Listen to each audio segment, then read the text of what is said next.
In a way, I feel bad for the workers of the Scottish Empire because they have to repair all the fields that the Scottish Empire burned down in our new cities. But at the same time, I'm creating jobs. I'm stimulating the economy and the workforce of my empire. By setting the fields on fire, I have inadvertently created thousands of new opportunities for employment for the young and the old. So I am a good person for completely genociding the Macedonian people off the face of the earth.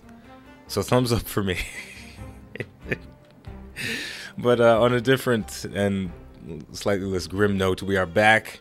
I've renamed a bunch of the cities. We've got Thotia, Thotopolis, Smugville, Thought City, Methtown, and the Hose Haven. And we're still waiting for Pella to convert to our control in 4 turns. It is no longer going to belong to the free cities. They're going to realize the folly of their ways and say, you know what? Scotland is pretty awesome. Robert the Bruce is the best leader I've ever seen in my life. I lost the Scottish accent there.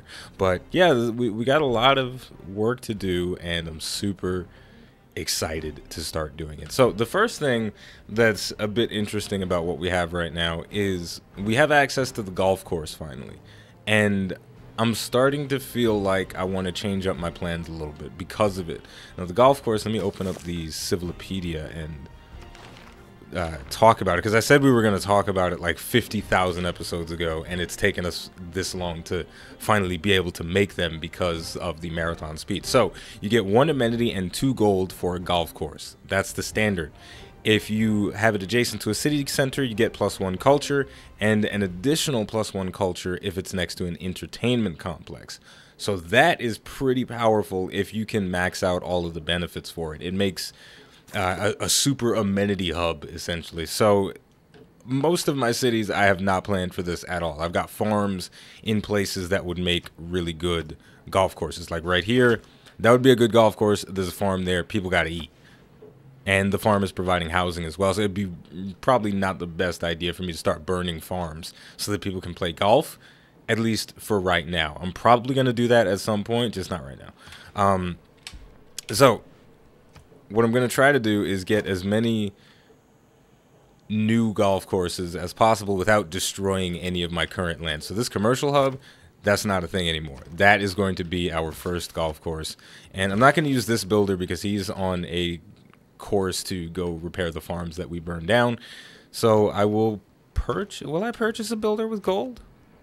A builder costs 1,300 gold. We have 3,000. So I feel like I should be very liberal with my resource spending while I have it, right? I've got a lot. I got a lot from the war, so I may as well use as much as I can to speed things along. So I'll purchase that builder. Half of my gold just instantly disintegrated, and then I'm going to purchase a tile like so. Then I will put in that spot an entertainment complex, which will take 46 turns to make, incredibly long because this city doesn't have very strong production, but that's fine. And then in the next turn, we'll construct our first golf course. So that's freaking awesome. Now, on a much more exciting note, the heresy needs to be purged from our lands. We have our inquisitors, and they are charging across all of our territories, getting ready to get rid of the heresy, so our religion can thrive. And as our religion thrives, of course, we get the benefits of work ethic, and I'm probably going to excise a new belief as soon as I get more faith. We've got the Holy Site prayers cooking off in Free City, so that'll give us a very small amount of faith when it's done, but it'll still be something. All right, here we go. It's time for us to make the golf course. Let me just move these guys out of the way. I want a nice clean view of the plot where the course is going to go.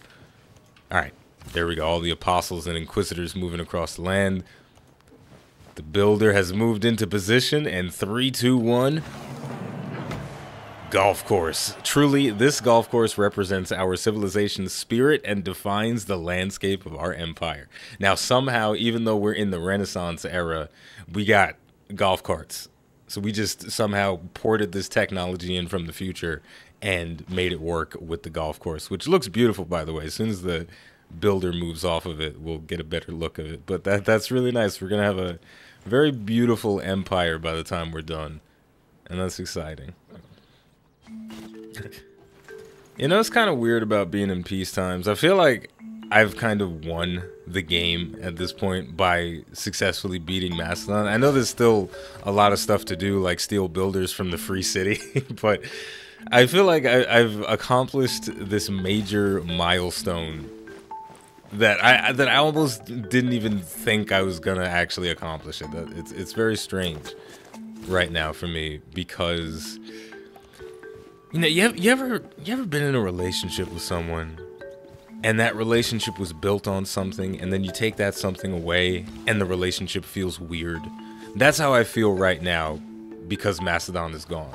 So this whole game has sort of hinged on the fact that Macedon was just kind of gnawing at the back of my heels, just kind of being annoying, and like you guys knew I was gonna kill him at some point, but you just didn't know when. And now that he's gone, it's a little bit quiet in the world, isn't it? It's a little weird. But on a different note, Inquisition! Heresy has been purged, and Thought Patrol has been reinstated in the city of Thadia. I didn't even have to use my missionary to do that. It just instantly converted back. So I guess the amount of Hinduism that was in the city wasn't as strong as I was expecting. So I suppose that means I can use my missionary to convert the city-states back to my control. So that'll be fun. So yeah, it's like there's this weird thing missing. You know, it's like okay. So here's a fun example. If you meet someone, a member of the opposite sex, through video games, right? And you play video games with them, and you have this really fun time while you're playing video games, and then you do something with them that isn't video game related, and things start to feel weird because the video games are gone, so you don't have that creating the fun for you. It's just something that takes adjusting to, and we've spent all our money. We're down to 367 gold because I just bought a trader. Wasn't expecting the money to go away so fast. It's like I won the lotto and it's just instantly gone. I think what I'm going to do next is, at some point I'm going to purchase this tile for 630 gold. Or, yeah, for 630 gold, I'm going to purchase this tile with the wheat on it. And I'm going to build a farm there, destroy one of the farms in Valo City, and build a entertainment complex golf course combo. Because I'm really going to try and milk those for what they're worth, because they give amenities, which is, as always, a huge benefit for Rubber the Bruce. Sandwich City's production is freaking awful. So I would really like to have some international trade routes right now for the massive amount of gold that I could generate from them. I mean, if I send a trade route to Antioch, I get 11 gold. If I send one to Chandragupta cities, I get 12 gold. Science, culture, and faith, which is pretty awesome. But 43 turns to build an entertainment complex is not cool, especially because that's kind of a minor building improvement.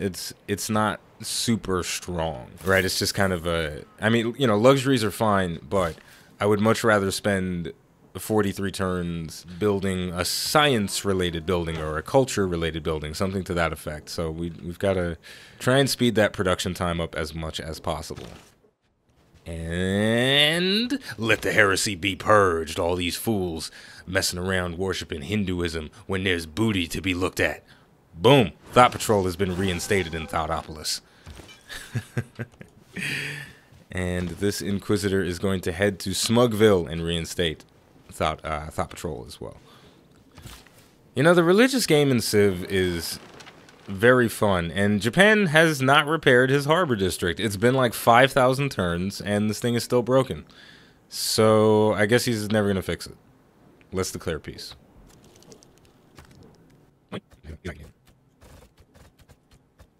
Fine. We can just have regular peace and whatever. Alright, so we're friends with Japan again. I could have stayed at war with him forever, probably. It's not. It's fine. It's fine. We're in peace times. It's peace in our time now. And one turn after we make peace with Japan, he sent us a trade. And You know, here's the problem that I've always had with the Civ VI AI. It's not super realistic, or maybe it is. So imagine for a second that I'm sitting at a conference table with Hojo Tekkamune, and he's saying, okay, I've got some jade and some gold, and I would like to exchange that for tea and amber.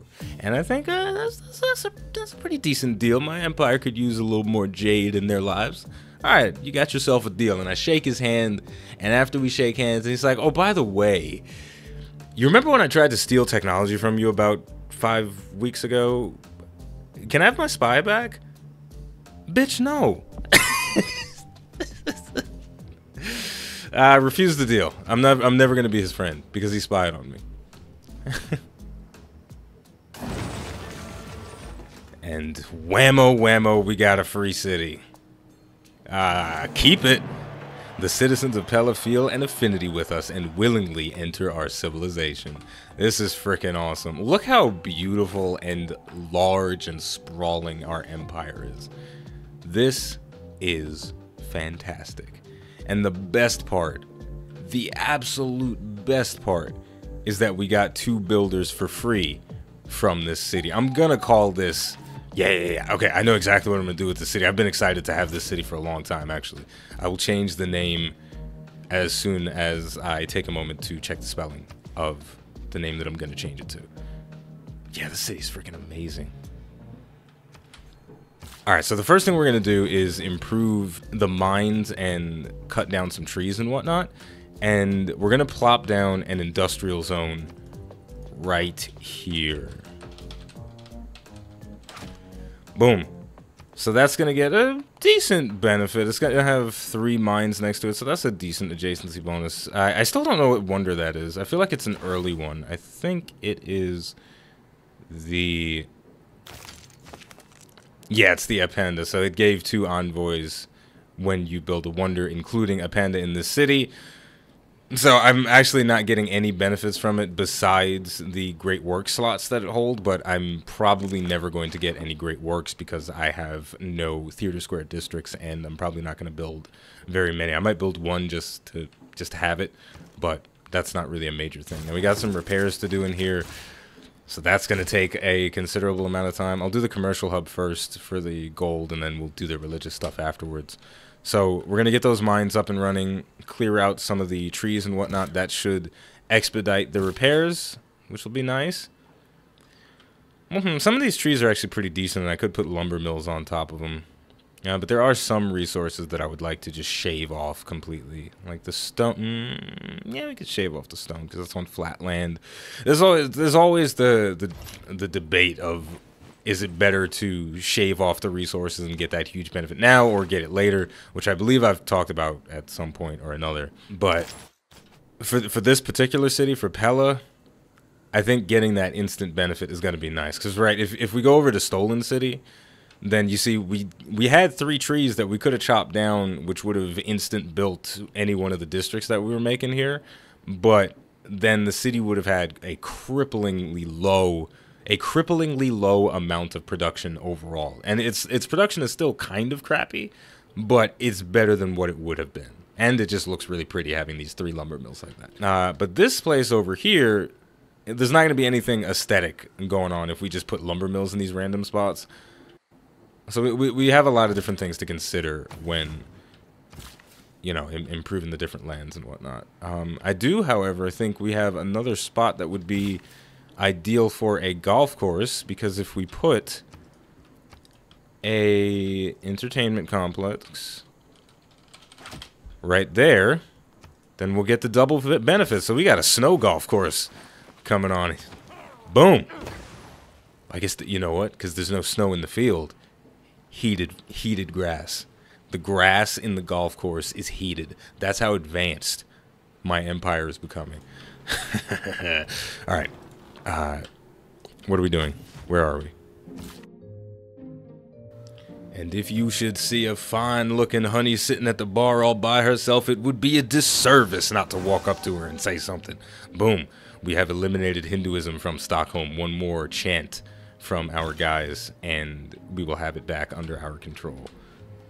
And with that, I think we can start heading the Inquisition over to the new cities that we got, but we're going to need one more Inquisitor to finish it off, because we've got 3 charges left and 4 cities. So I'm going to have to build a 4th Inquisitor, or I could let Hinduism fall off of these places naturally, because there should be enough religious pressure once I get all of the eastern territories converted, then the western part of the empire should just convert naturally. But I'm not really spending the faith on anything else, so I don't mind spending it on Inquisitors.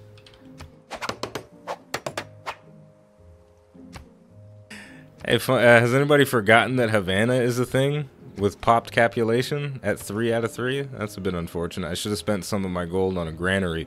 So I guess that'll be the next thing that I purchase, because I do want Havana to have a steady amount of growth. But so they're about to expand in 8 turns, so I'm going to send my builders out to sea. They're going to become deep sea crab fishermen while they wait for the tile to become accessible.